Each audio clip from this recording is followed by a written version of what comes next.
Garza. Again, Hector Garza, representing the National Border Patrol Council, Local 2455, out of Laredo, Texas. Thank you for providing me with the opportunity to testify on behalf of the National Border Patrol Council and on behalf of the U.S. Border Patrol agents that we represent. Again, my name is Hector Garza, and I am a native Texan, and I do live on the border. I joined the U.S. Border Patrol in 2000. My position with the U.S. Border Patrol is that of a Border Patrol agent. I also currently serve as the president for the National Border Patrol Council, Local 2455. I am here today to provide you with a glimpse of what is really happening on the Texas-Mexico border. I will speak to you today about the federal government's failure to secure a border by not enforcing our immigration laws, particularly the federal government's failure to prosecute alien smuggling cases. The federal government has some of the most restrictive prosecutorial guidelines for smuggling cases, and as a result, many smuggling cases are not prosecuted.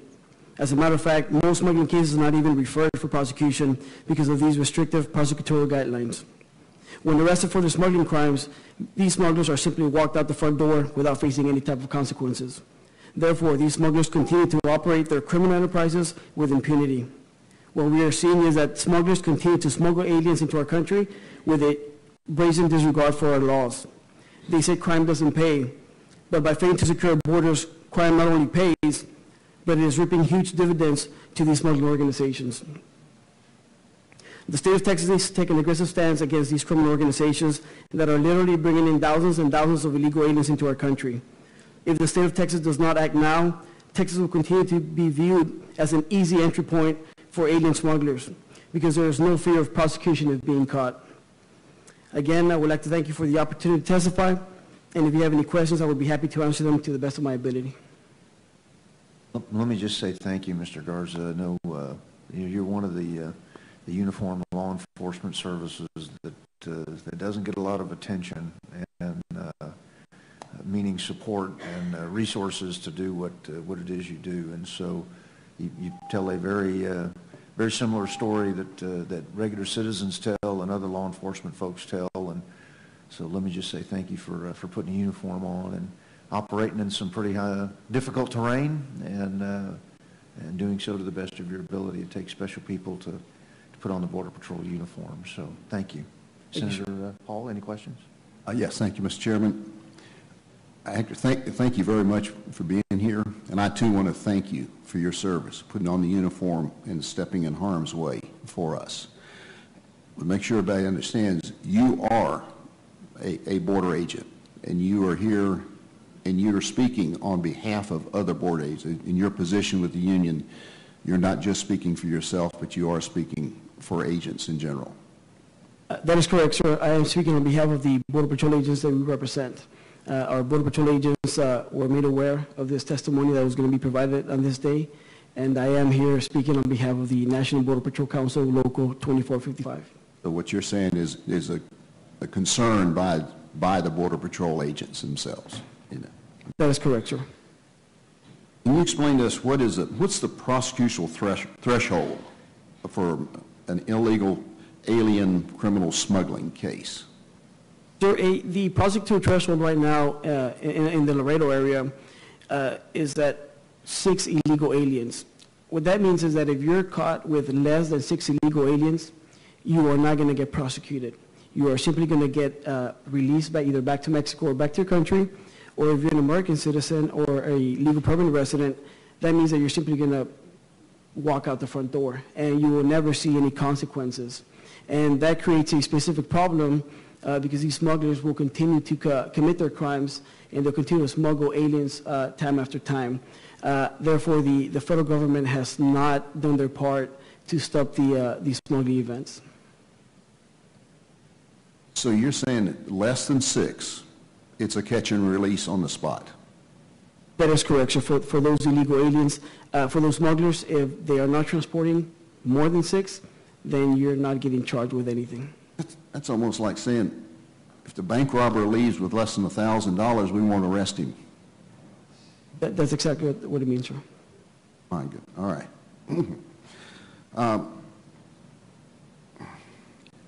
How does the Border Patrol feel about how secure is our border from your standpoint? Sir, I want to make it clear that the perspective that I am providing today is not only my perspective, but is the perspective of the Border Patrol agents that we represent. Many times our leaders, our managers, our chiefs paint a different picture to our representatives, and they paint that picture that the border is secured, and I'm here to tell you, sir, it is not secured.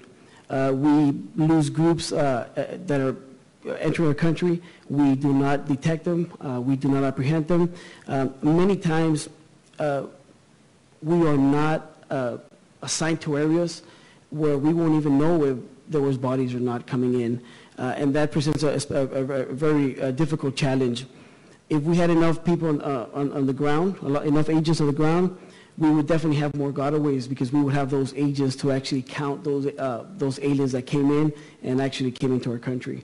As it is right now, so we don't have the manpower to do that. So we really don't know who's coming in and who's not. Okay. Now, you just mentioned something about the catching the number that we actually apprehend. I read an article recently that talked about changes that were made in Border Patrol procedures, wherein the number that are being apprehended now gives the appearance that we're actually catching a larger percentage, in which previously they would identify where possibly 20 illegal criminals had come across the border, but you end up only catching 10, that you're now, as I understand it, they're now reporting 10 for 10?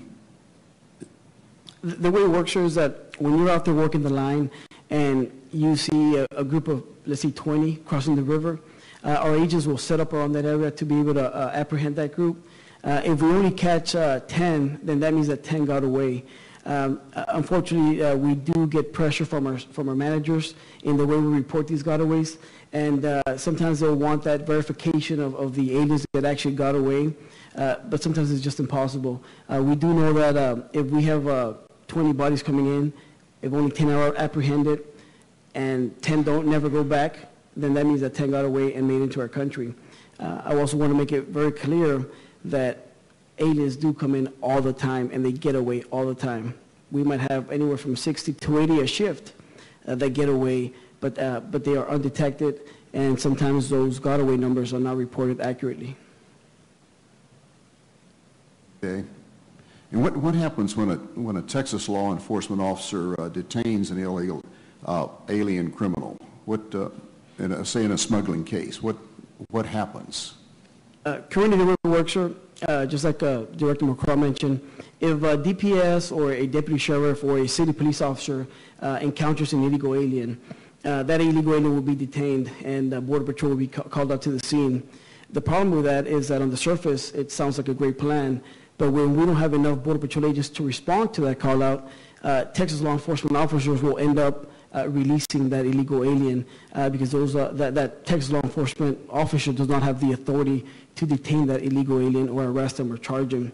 Now, in regards to alien smuggling cases, if a trooper, deputy sheriff, or city police officer pulls over a vehicle with, let's say, for example, one driver and 5 illegal aliens, Border Patrol will be called to the scene.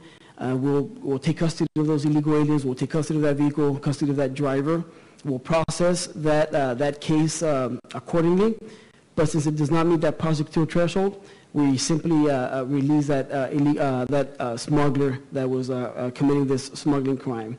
And your prosecutorial threshold isn't the nature of the crime; it's the number of people that you would be detaining. Correct, sir. So. For the record, I want the record to hear that again. Would you say that again? Yes, sir. So pretty much, if you're a smuggler and you are smuggling 5 illegal aliens, and the prosecutorial threshold is 6, you will not. That smuggler will not get prosecuted. But what we have inherently done federally, is provide sanctuary to who would smuggle as long as it's in smaller amounts. Correct, and that is exactly what is happening. And what we see here, Senator Burtwell, is that these smugglers are continuing to smuggle aliens at those low numbers, and they know that they're not going to get prosecuted.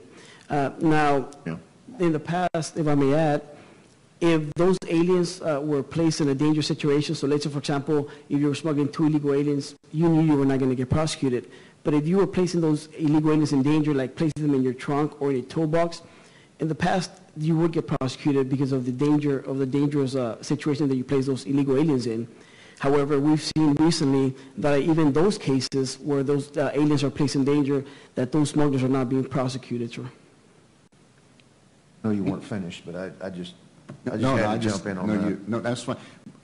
But what you're saying is, this isn't a change in the law that came about that said, okay, if they got less than 5 or less than 6, we won't prosecute. That's a discretionary decision that has been made by the federal government. It's a policy to not enforce our well-established smuggling laws by raising the threshold to what you described. Is that correct? Yes, sir, that's exactly what it is, sir. In the past, that threshold was at 7 illegal aliens, and currently it's at 6. So those smugglers will pretty much learn the system, and they know that if they keep the numbers low, they'll continue to smuggle aliens. And that smuggling might be you guiding a group through the river, guiding a group through the brush to circumvent the checkpoint, or simply moving an illegal alien from one town to the next in furtherance away from the border. So what is your opinion about the value of the interstate compact? If we were to pass this and implement it, what is your opinion?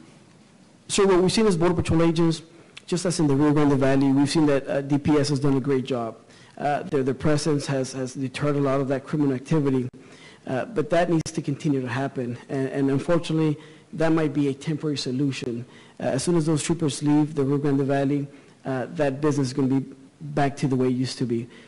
Now, if the state of Texas is able to get an interstate compact on border security, well, the message that we'll be sending to these smuggling organizations and to these illegal aliens is that you cannot conduct your dirty business in Texas.